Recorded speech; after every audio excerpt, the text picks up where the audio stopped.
Olá, meus jovens! Sextou, meus amigos! Como é que está sendo o dia de hoje? Deixa abaixo no seu comentário.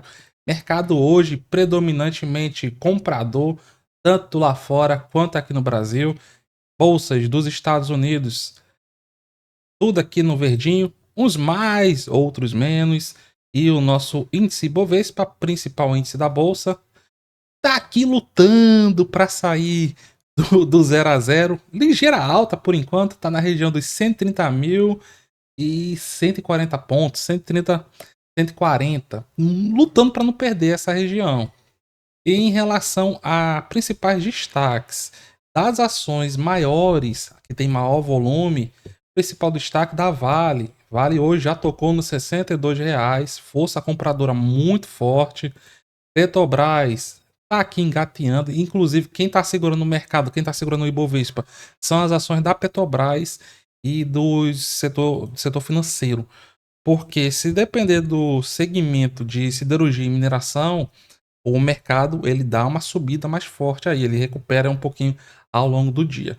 Hoje tivemos o primeiro pregão após a divulgação de resultado de duas empresas importantes. Ontem, a Vale divulgou seus resultados referente ao terceiro trimestre e hoje foi a vez da Uzi Minas. Vou começar olhando com vocês os principais pontos do resultado da Uzi Minas, depois eu olho da Vale, certo?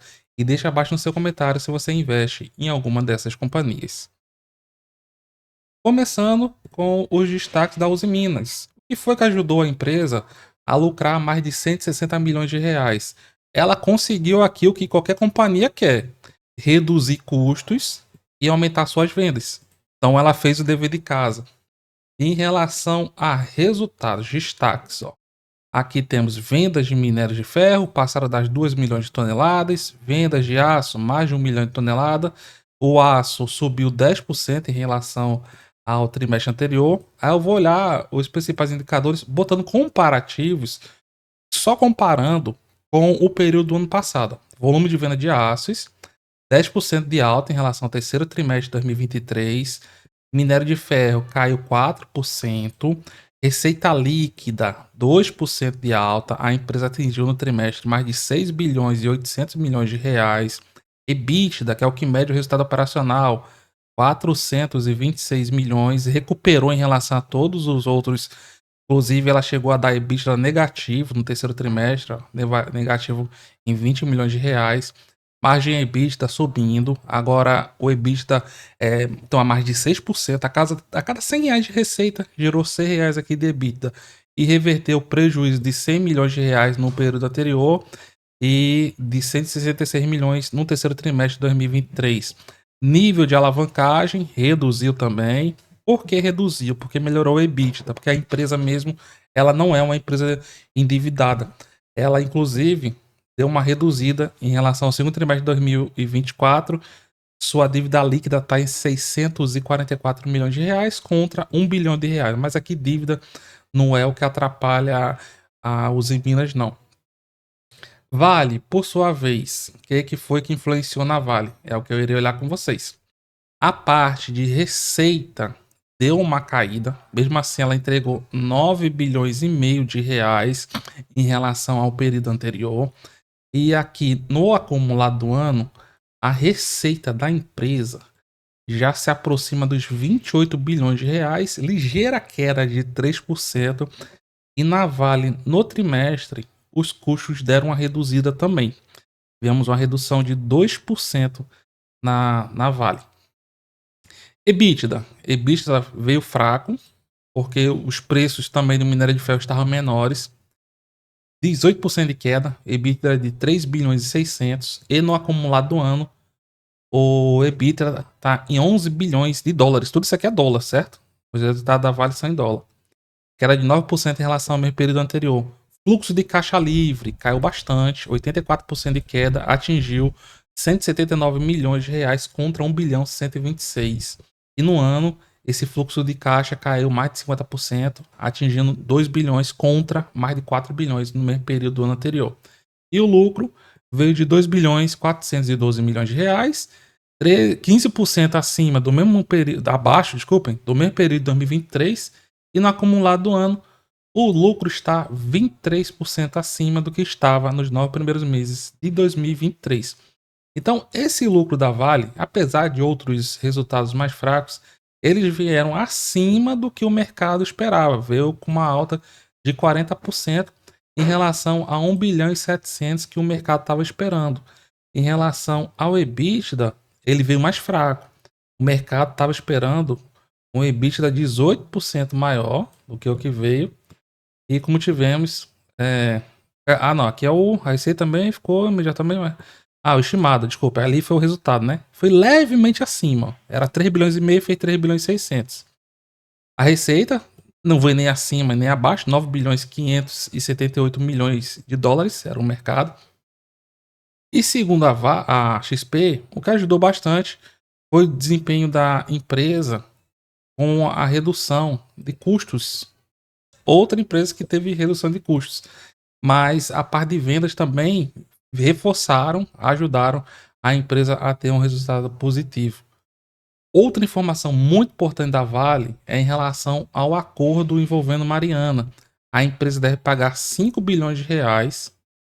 O acordo de reparação deve pagar 5 bilhões de reais nos próximos 30 dias. A Vale divulgou também hoje que a Samarco, que é a empresa responsável pela tragédia. Por quê? Porque a Samarco é uma empresa controlada pela BHP e pela Vale. A Vale é responsável, sim, mas o negócio vem pro nome da Samarco, né? E a Vale responde solidariamente com a BHP. Eles assinaram um acordo que já estava sendo discutido há um certo tempo com o governo federal, o governo do estado de Minas Gerais e Espírito Santo, que foram os estados atingidos, além de envolver Ministério Público, Federal e estaduais, são 2 estados, e as defensorias públicas representando os atingidos. Então, o acordo ele prevê um valor pago de aproximadamente 170 bilhões de reais. 100 bilhões de reais serão pagos para o poder público, tanto na esfera estadual, quanto federal, quanto também na municipal, para financiar programas e ações compensatórias vinculados à melhoria desses municípios atingidos. Que muitas vezes não é nem melhoria, né? É indenização mesmo, como o próprio nome já diz, do que foi gasto e o que vai precisar ser gasto para recuperar as regiões atingidas. 32 bilhões de reais envolverão aqui indenizações, como por exemplo, reassentamento e recuperação ambiental. E 38 bilhões já foram investidos em medidas de remediação e compensação. E a Vale divulgou um cronograma de desembolso de caixa. Esse daqui, os 170 bilhões, é o desembolso total da Samarco. Então a empresa ela vai financiar metade disso. E um cronograma bem suave. Bem suave. Inclusive, após isso, a empresa anunciou aqui está o que ela vai desembolsar por ano em bilhões de dólares. Então, 2024 é 1 bilhão de dólares, 2025, 2 bilhões. Para a empresa é muito pouco. Por exemplo, o ano que vai ter maior desembolso vai ser 2025, com 22, quase 23 bilhões de dólares. Aí, de reais, desculpem. Aí quando você vai botar para dólar, ó, vai dar 11 bilhões para cada. Aí, contribuição da Vale, 2 bilhões de dólares. Para uma empresa que tem uma geração de caixa muito forte, aqui não vai fazer nem cosquinha para ela. Aí como é que tá o desempenho dos papéis em relação a preço? Vamos olhar aqui Vale, ó. Vale ficando acima da média de 200 períodos, mostrando força dos compradores. Esta região aqui, ó, dos R$61, R$60,70. Tem uma região de topo aqui, ó. Então, se avançar aqui com força compradora nos R$61, tende a pegar aqui, ó, 65. E Usiminas, Suzano também, ó, divulgou o resultado ontem. Eu vi com vocês aqui os resultados da Suzano. Suzano abriu com o gap de alta. Então, quem vendeu aqui na máxima do dia, pensando em operação de day trader, já deu aqui para pegar alguma mixariazinha. Agora eu vou olhar com vocês os Minas. Os em 5, que é o papel que tem mais liquidez. Os em 5, mesma coisa, está em gap de alta. Aqui, ó, 7,21. 7,20, né? Região de R$ 7. Tem a média de 200. Para quem gosta de operar trade, é uma boa região para venda. E aqui é uma região de defesa forte dos vendedores. E para quem gosta de compra longo prazo, claro, qualquer região aqui para os em Minas tem sido uma excelente região de escolha. Por quê? Porque é um papel que dá resultados bons. Mas no curto prazo, qual é a melhor região de comprar os em Minas? Abaixo dos R$ 6. Então, para quem pensa em curto prazo, o papel já deu uma andadinha, beleza? Então, se você gostou, meu amigo, deixa aí o seu like. Muito obrigado a todos. Não é inscrito, se inscreve aí. Tudo de bom. Nos vemos nas cenas dos próximos capítulos e até mais.